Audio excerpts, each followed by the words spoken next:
আসসালামু আলাইকুম ভাই। চট্টগ্রাম না সুন্নিদের ক্যান্টনমেন্ট ঘাটি, এই যে সুন্নি নামক মুনাফিক গুলা, মানে আমার মুখ দিয়ে বকা আসতেছে, এরা তাদের বাপ বিএনপি তে ভোট দিছে। এই মুনাফিক কতগুলা পিঠ টাকা খায়া, আমি এক জায়গায় কয়েক ভাগে কথা বলি, আপনারা একটু বুঝেন।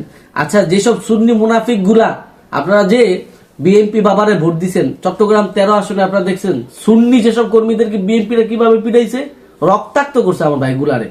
আপনারা এত মুনাফিকি কেন? আপনারা কিসের শূন্য হয়েছেন?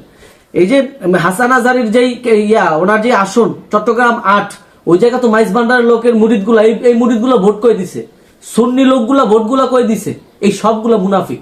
এই সুন্নিরা এইসব মুনাফিক গুলা মুখে মুখে বলে সুন্নি, এদের মধ্যে ছিল মুনাফিকি।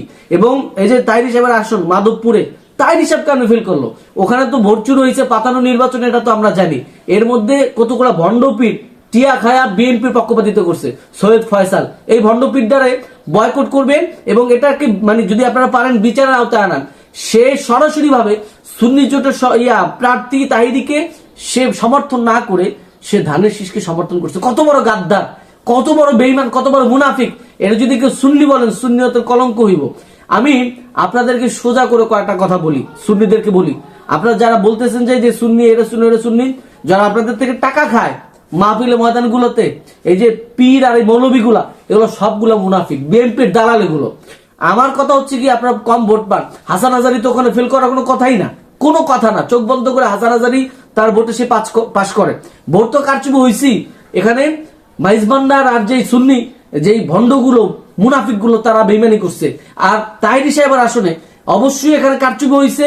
তাহিরি সাহেবের আসন নিয়ে আমি আরেকটা ভিডিও দিব। তাহিরি সাহেব তো চোখ বন্ধ করে পাস করে যাওয়া উচিত। তার তো ওখানে যে জনপ্রিয়তা, বিএনপি এত ভোট তো পাওয়ার কোনো কথা নাই। সুতরাং তাহিরি সাহেবের নির্বাচনটা একেবারেই গরমিল হয়েছে, তার এজেন্টদেরকেও ঢুকতে দেওয়া হয়নি। ডক্টর ইউনুস পাতানো নির্বাচন করছে, আর সুন্নিরা মুনাফিকি করছে। ডক্টর ইউনুসকে বলি, যারা আপনার বিরুদ্ধে কথা বলছে, তাহিরি, তারপরে ইসলামী আন্দোলন বা অন্যান্য যারা, কওমি অঙ্গনের একটা মানুষও শুধু বরগুনা হাত পাকায় একটা আসন পাইছে কেন? মুফতি ফজল করিম সে 5 আসন সে তো পায় চোখ বন্ধ করে, তার সেখানে বক্তব্য নিদান দিয়ে ভরা। এনসিপি মাত্র কয়টা আসন পাইছে? আর জামাত আমি মনে করি জামাত এই ষড়যন্ত্রের সাথে লিপ্ত। কেউ আমার কথা রাগ করতে পারে জামাতের বাইরে, আমি এটা মানে কিছু, আমরা আশাবাদী, অনেকে আশা করছে, পোলাপান সব জামাতে ভোট দিয়েছে। আমরা জানি সরকার গঠন করবো জামাত, সেই জায়গায় জামাত এত অল্প আসন পায়া জামাত স্যাটিসফাই, তারা কোনো অভিযোগ করে না। অথচ মামুনুল হক সাহেবের আসনে কোন শিবিরের কোন লোক নাই, ওখানে সব আলেমোলামা, মামুনুল হক সাহেবের পোলাপান ছাত্ররা সেখানে গিয়ে কি করছে, মানে করতেছে, তারা ডিফেন্স করতেছে। শিবিরের কোন কর্মী মামুনুল হক সাহেব বাঁচাইতে চায় নাই।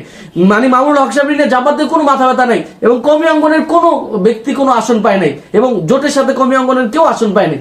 এগুলো পাতানো নির্বাচন, এবং পাতানো নির্বাচনের কে কোন জায়গায় আসন পাবে এগুলো আগেই সিদ্ধান্ত হয়েছে, এবং জামাতও ভালো করে এটা জানে। এবং জামাত তো আমি মনে করি ষড়যন্ত্রের সাথে জড়িত। এবং সুন্নিদেরকে বিশেষ করে বিএনপি বাবাকে ভোট দিচ্ছেন না, 2 বছর দেখেন একেবারে কলিজা চুইসা খাইয়া ফেলবো। বিএনপি বাবাকে ভোট দিচ্ছেন, আপনি নিজের হাসান আজারির মতো এরকম একজন যোগ্য মানুষকে যদি আপনারা হাত ছাড়া করেন, আপনাদের তো ইয়ার মধ্যে মরে যাওয়া উচিত, ফাঁসি দিয়া।